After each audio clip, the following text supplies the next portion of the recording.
team. How are you guys doing today? Good. Good. Awesome.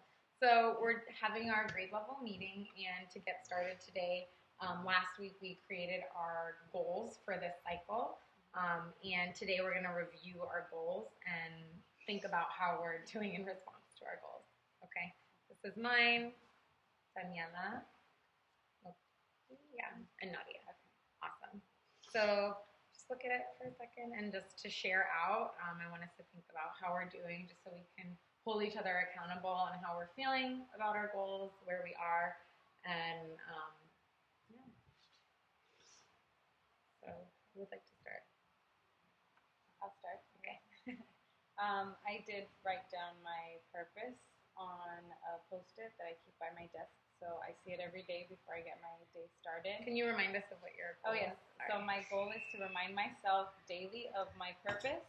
So the way I decided to remind myself is to write it down on a post-it or a note card, but I did on a post-it, and that's just to help remind me and maintain the joy in my classroom. Awesome. Cool. So we'll check in again to see how you're doing. Mine was to think about the big picture and keep the why in mind. I had a lot of work to do this weekend, but I'm making sure to center myself this week and really think about the end of the cycle and where I want my kiddos to be, and to ground the work in that. So what is the purpose of it? And it's hard, but I'm going to keep on trucking. Mine was to maintain culture in the class and to keep the big picture in mind, purpose, goals. And I think that having time this weekend to kind of like separate myself has really helped me in that. I feel much more able to see the big picture right now. That's awesome. Mine was to bring more joy into the classroom, and then academically not letting them slack, because I felt like it's getting close to the end of the year, and a lot of babies who have been struggling are just kind of like trying to push back. And so it's been okay. I checked in with like Miss Moreno, who deals a lot with them, and they did really well last week. And then I tried to do just like pull them whenever I can, and so it's been going okay. Awesome. How about the joy piece? I'm enjoying. I just finished math, so I can speak for math. I'm really enjoying math, so I feel like that helps. I'm trying to find things that I love in every subject so that it shows. Oh, that's awesome. Yes. Cool. Thank you guys for sharing. Now we're going.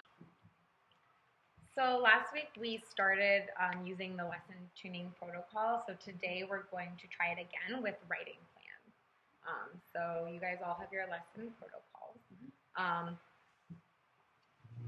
For writing this year, we are using our plans from last year. So it's up to us to go through and edit the plans and make sure everything matches. So we just started our unit on All About Books, and we started teaching what an All About Book is and all the features that go into that. So let's look at lesson number 6 and think about number 1. Is the lesson objective effective? Does the objective reflect the rigor of the standard? So, Nadia, can you read the objective? Sure.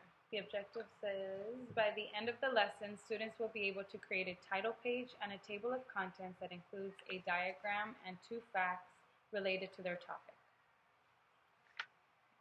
And the standard is, select a focus when writing. So it kind of seems like the objective isn't necessarily aligned to the standard to select a focus when writing, because they've already selected a focus by this time, no? Well, I partially agree with that, but I also think that along with their focus in their writing, they have to understand that a table of contents and the facts that they're relating to the topic have to do with that focus that they've selected already. So it's important to know that a table of contents can't be about frogs when their writing is focused on dogs. Yeah, I guess you're right. So I think that the standard does align with, the objective does align with the standard, because their focus has to remain consistent along with everything that's included in their creation of their writing. Yeah. for Yeah. nonfiction. I remember from last year when we taught it, It was hard for them to do that. it was really hard for them to Yeah. keep that focus the whole way through. Cool. So, So you're right. The wording of the standard is kind of confusing. So maybe we can modify. I'm sorry, of the The objective, objective. yes. By the end of the lesson, students will be able to create a title page and a table of contents that includes a diagram and 2 facts related to their topic. So maybe we could change that because they're not actually doing the diagram or the fact pages. They're just including those in there. So maybe we could just say by the end of the lesson, students will be able to create a title page and table of contents, cut out diagram, because really each of the pages they're going to be writing with nonfiction is a diagram, and cut out and put includes 2 facts related to their topic. So it would be by the end of the lesson, students will be able to create a title page and table of contents that includes 2 facts related to their topic. Cool? Yeah. what do you think, Danielle? Yeah. Okay. By the end of the lesson, students will create a title page and table of contents that includes 2 facts related to their topic. Perfect. Because that's exactly what they'll be doing. Okay. Awesome. Number 2, does the lesson assess mastery against clear criteria for success? So let's take a look at the criteria for success that's listed. Danielle, can you read it? Criteria for success. Your table of contents includes diagram, 2 facts listed from your circle map that you will write about. So we need to take out diagram then. I agree. Because before last year, we would say, like, let's say your topic was dogs, it'd be like diagram of a dog was one. But I don't think that's. It is already listed in the in the actual table of contents. It already says diagram of a blank. Okay. So So should it stay in the criteria for success, you think? Maybe it should say your table of contents includes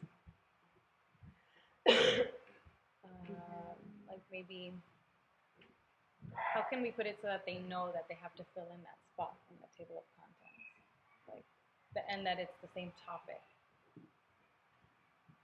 right? So like your table of contents includes I think the 2 facts, because that's in our objective for them, is to list out those 2 facts and then yeah, this is making me kind of like rethink the objective again.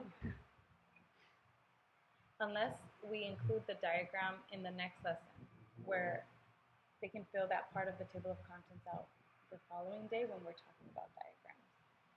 Would that be? I think though that we want them to like 100% do that. It's the lesson is mainly about Table of the content. table of contents. Got it. Yeah. Okay. So, so maybe like listing, diagram of the Diagram. subject, diagram of the subject. Your table of contents includes Listing a diagram of your topic and 2 facts from your circle map. Right, so that they know that they're listing it. They're not yet creating the diagram. right. I'm just making it clear to them that we're just listing the things that are going to be included in our nonfiction. Right. Yeah. I think. The next one.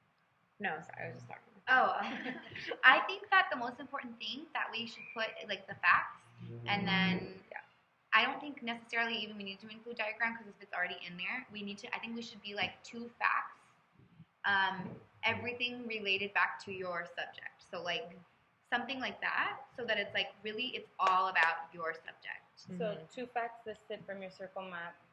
I mean, we can even cut out the About- circle map. 2 about facts your- about your subject. about your 2 subject. facts about your subject. I wrote these last year, guys. I was learning. I spent a long time on them, but they're very wordy. 2 facts about your subject. Yeah. Because really, that's what they struggle with. And it's like it has to be about your subject. And that's the focus. Yeah. And then we could, if we want to say diagram of diagram of subject. your subject. I think that's fine. Diagram of Because subject. that is something that they need to do to complete the table of contents. So. 2 facts about your subject. Yeah. Beautiful. 2 facts listed about yourself. Mhm. Beautiful. That way it's like just clearer. Okay. So if they do those things, then they will have Been successful. been Yes. successful. Yes. Awesome. Okay. Are the learning activities aligned to the learning objective?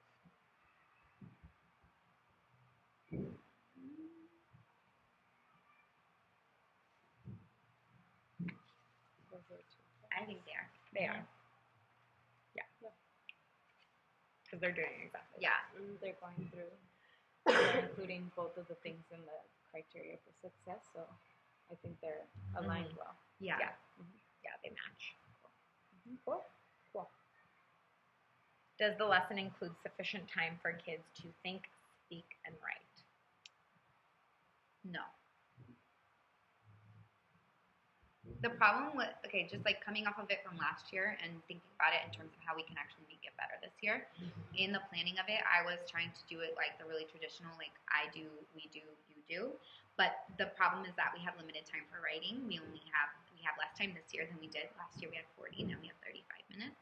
And so what was happening is you were doing the modeling, then we were doing the guided practice on a class topic, and then they were going off and doing it on their own topic.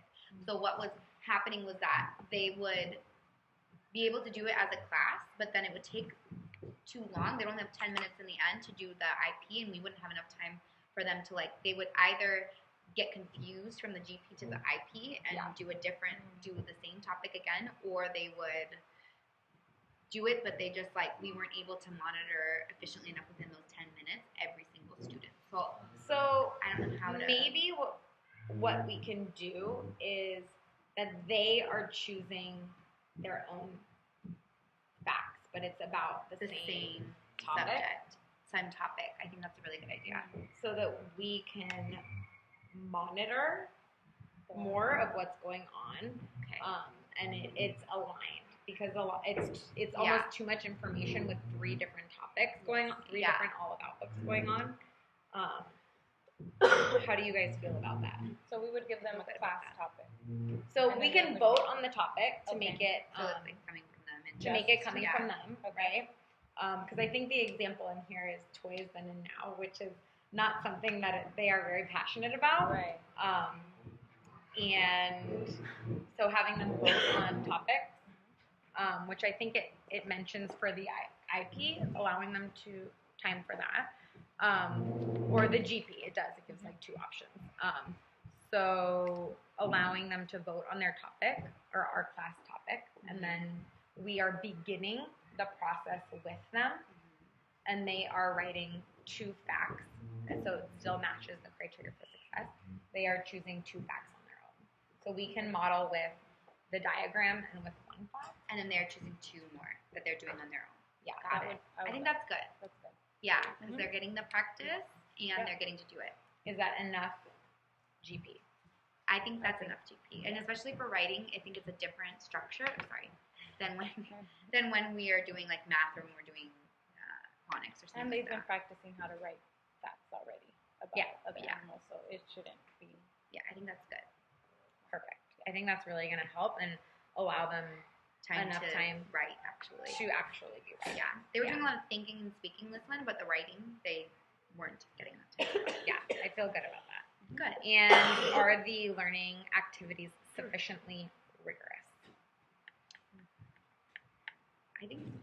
I think so, because even though they're writing facts, we haven't done a table of contents, and as much as they've seen it, it's now going to be time for them to apply They're what having they've to apply seen that exactly. and be able to write it independently. So. Yeah. And the next test is going to be coming in the days following this, where they're having to match the table of contents, which is really challenging for them. Yes.